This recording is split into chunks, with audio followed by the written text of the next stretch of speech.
Hello friends, welcome to Saras delicious food. இன்றைக்கி நம்ம செய்ய போகிற ரெசிபி ஹெல்த்தியாகவும் டேஸ்டியாகவும் இருக்கும். அதே நேரத்தில் நம்ம குட்டீஸ்க்கு ரொம்ப பிடிச்ச ரெசிபியாகவும் இருக்கும்.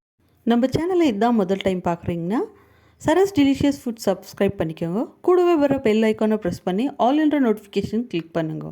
அப்போ நம்ம போடுற எல்லா வீடியோவும் உங்களுக்கு நோட்டிஃபை ஆகும். இன்றைக்கி நம்மளோட ரெசிபி பன்னீர் ஸ்டஃப்ட் பன். இது எப்படி சேர்த்து பார்க்கலாங்களா? பேனில் 2 டேபிள் ஸ்பூன் எண்ணெய் ஊற்றி எண்ணெய் சூடானோடனே பொடியாக நறுக்கி வச்ச 2 வெங்காயத்தை போட்டு நல்லா வதக்கணும். வெங்காயம் நல்லா வதங்கியான பிறகு 1/2 ஸ்பூன் சோம்புத்தூள், மிளகாத்தூள் 1 ஸ்பூன், தனியாத்தூள் 1 ஸ்பூன், கரம் மசாலா 1/2 ஸ்பூன், மிளகுத்தூள் 1/2 ஸ்பூன், சீரகத்தூள் 1/2 ஸ்பூன், சாட் மசாலா 1/2 ஸ்பூன், மஞ்சள் தூள் 1/2 ஸ்பூன், உப்பு தேவைக்கேற்ற, இஞ்சி பூண்டு விழுது 1 ஸ்பூன். ஃப்ளேமு லோ ஃப்ளேமுக்கு வச்சுட்டு இப்போ நல்லா மசாலாவெல்லாம் நல்லா மிக்ஸ் ஆகிற மாதிரி நல்லா மிக்ஸ் பண்ணிடணும். கைவிடாத கலந்து விடணும், இல்லைன்னா அடி பிடிச்சிடும். அடி பிடிச்சா டேஸ்ட் நல்லா இருக்காது.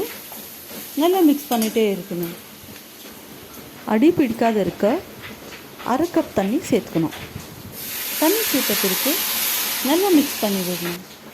மிக்ஸ் பண்ணி விட்டு 2 நிமிஷம் நல்லா கொதிக்க விட்டு எண்ணெய் திரிஞ்சு வந்த பிறகு அரைச்சி வச்சுக்கிற தக்காளி பியூரியை அதில் சேர்த்துன்னு பச்சை வாசனை போகிற மட்டும் நல்லா மிக்ஸ் பண்ணி விட்டு ஒரு 2 நிமிஷம் கிரேவியை நல்லா கொதிக்க விடணும்.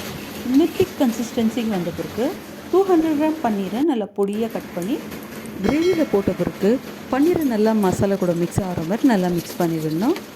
இந்தமாதிரி மிக்ஸ் ஆன பிறகு ஒரு 5 நிமிஷம் அப்படியே நல்லா குக்காக விட்டுடணும். பன்னீரில் இந்த மசாலோட ஃப்ளேவர் எல்லாம் நல்லா இருக்கும். பொடியாக நறுக்கி வச்சுக்கிற கொத்தமல்லியை தூவி விடணும். இப்போ சாப்பிடக்குள்ள பன்னீர் ரொம்ப டேஸ்டியாக இருக்கும். இந்த ரெசிபியை நான் குட்டீஸ்க்கு ஒரு வாட்டி சேர்ந்து கொடுத்தோன்னா மறுபடியும் கேட்குவாங்க. அவ்வளோ டேஸ்டியான ரெசிபி. இப்போ பன் எடுத்து 2 துண்டாக பாதியாக கட் பண்ணி எடுத்து 2 டேபிள் ஸ்பூன் பட்டர் எடுத்து மெல்ட் பண்ணிக்கின்னு, பட்டர் மெல்ட் ஆன பிறகு பட்டர் ரொம்ப சாஃப்டாக இருக்கும், ஸ்ப்ரெட் பண்ணுறதுக்கும் ஈஸியாக இருக்கும்.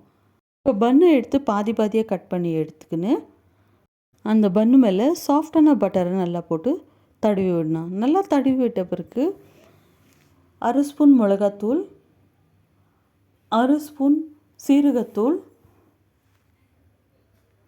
1/2 ஸ்பூன் சாட் மசாலா, இது எல்லாத்தையும் நல்லா தூவி விடணும். ஆல்ரெடி பட்டரில் உப்பு இருக்கிறதுனால அது மேலே உப்பு சேர்க்கல. தவா நல்லா சூடான பிறகு பட்டர் போட்டு வச்சுக்கிற பன்னை தவா மேலே வச்சு அதுக்கு மேலே ஒரு 1/2 ஸ்பூன் பட்டரை போட்டு நல்லா ஸ்ப்ரெட் பண்ணி விட்டுட்டு ஒரு 2 நிமிஷம் நல்லா ஃப்ரை பண்ணணும். இப்போ ப்ரெட் நல்லா டோஸ்ட் ஆன பிறகு திருப்பி போட்டு அதுக்கு மேலே நம்ம ஆல்ரெடி சேர்ந்து வச்சுருக்கிற பன்னீர் மசாலாவை அது மேலே ஸ்ப்ரெட் பண்ணி விட்டணும்.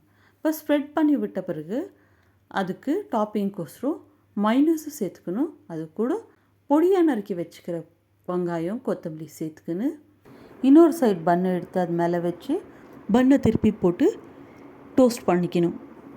டோஸ்ட் ஆன பிறகு டேஸ்டியான ஹெல்த்தியான பன்னீர் ஸ்டஃப் பன் ரெடி. இந்த ரெசிபி உங்களுக்கு பிடிச்சிருந்துச்சின்னா சரஸ் டெலிஷியஸ் ஃபுட்க்கு சப்ஸ்கிரைப் பண்ணுங்கள். இந்த வீடியோ ஃப்ரெண்ட்ஸ் அண்ட் ஃபேமிலிக்கு ஷேர் பண்ணுங்கள். ஒரு வாட்டி உங்கள் வீட்டில் இருக்கிற குட்டீஸ்க்கு சேர்ந்து கொடுத்து இந்த ரெசிபி எப்படி இருக்குதுன்னு கமெண்ட் பண்ணுங்கள். தேங்க்ஸ் ஃபார் வாட்சிங்.